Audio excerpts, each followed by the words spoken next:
One of the actually more interesting topics in the monopoly chapter is the topic of price discrimination. And it turns out sometimes the firms can actually sell the same product to different customers at different prices. And they aren't doing this to help the group that they're offering the lower price necessarily. They're doing it because it maximizes profits. And there's two things that a firm's going to need to be able to do to price discriminate. One is the firm's going to have to be able to judge which consumers are willing to pay more, and which consumers are not willing to pay more but would buy the product for less. So being able to either assess the customers as they walk in the door, what kind of clothes they wear, how much do they know already, how much shopping around have they done, etc. Or sometimes firms can get consumers to reveal themselves about what kind of shopper they are, or they just can offer discounts to whole categories of people. So AARP, it turns out, the American Association of Retired People. You can get discounts at motels everywhere across the country. Well, old people have the time to shop around. They travel a lot. You get a lower price because you're in this group. AAA, same thing. Senior citizens get discounts at movie theaters. At Hag Lake, there's one senior discount I already qualify for.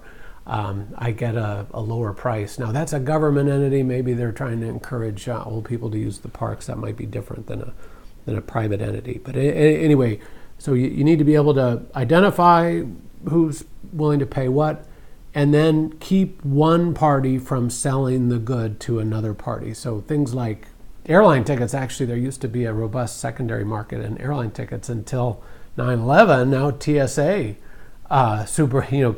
keeps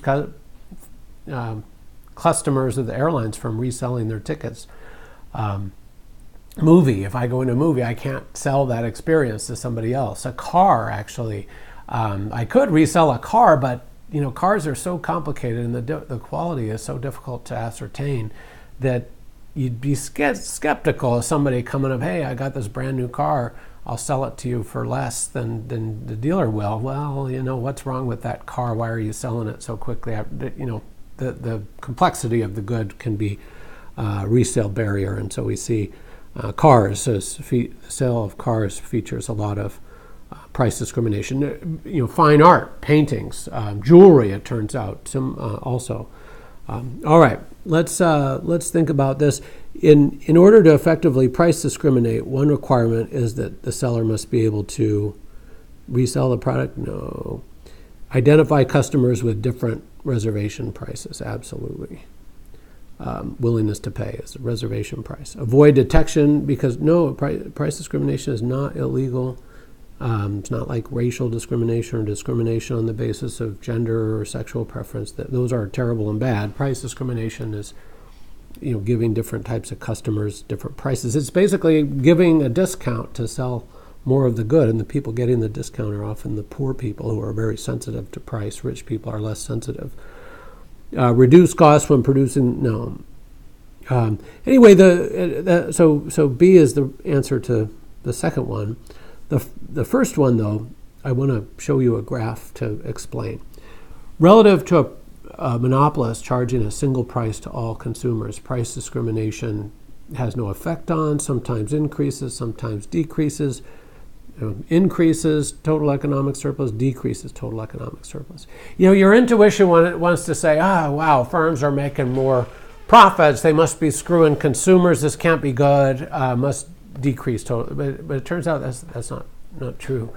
The easiest way to see this, well, there's two easy ways to see it. One is, let's think about perfect price discrimination. That's where every customer that walks in the door, the art dealer can size them up and figure out exactly what they're willing to pay. So let's say there's just this fixed marginal cost of making a fine painting. Turns out those the price tags in the gallery are just a starting point for haggling. No rich person pays back in my naive days, I'd walk into a gallery and say, who's going to pay $9,000 for this little painting? Well, nobody. It's just the start of a conversation. Anyway, let's say the dealer can spot Bill Gates, right? Bill isn't going to waste his time bargaining what's, $9,000 or $8,000 or $6,000 or $2,000 is all the same for him. It's like toilet paper. So, of course, he didn't get rich being, naive about money.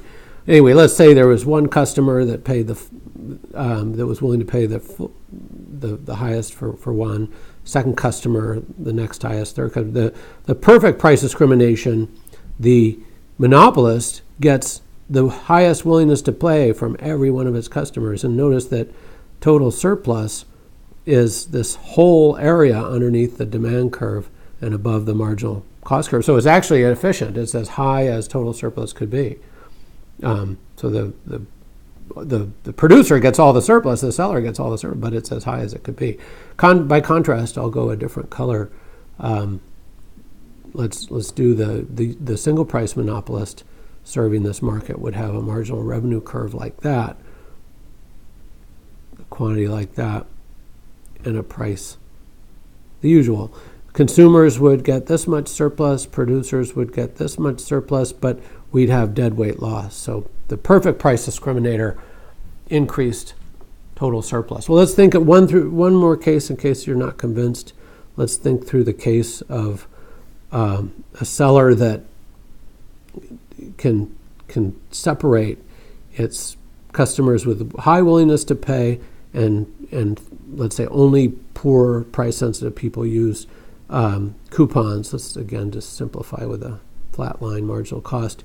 Let's suppose the seller is able to profit maximize over the whole group and charge a full rate price, an undiscounted price at P naught.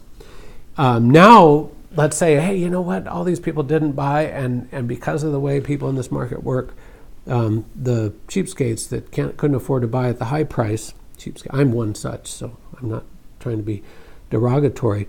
Let's say that the only people that use coupons are people that had reservation prices below P naught. That isn't realistic, but it lets me graph this problem. Well, then this remaining demand that'll be the demand for a coupon, and that demand is going to have a marginal revenue function of MR coupon. And so it turns out that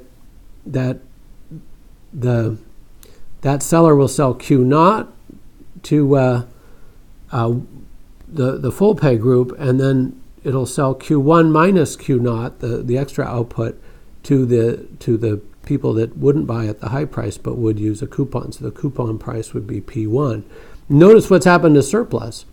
In the case of the single price monopolist, surplus is this area here in red, but by floating that discount price, there's additional surplus. There's an additional consumer surplus, like so, additional profits there, and now the deadweight loss has shrunk to be only this little teeny area here.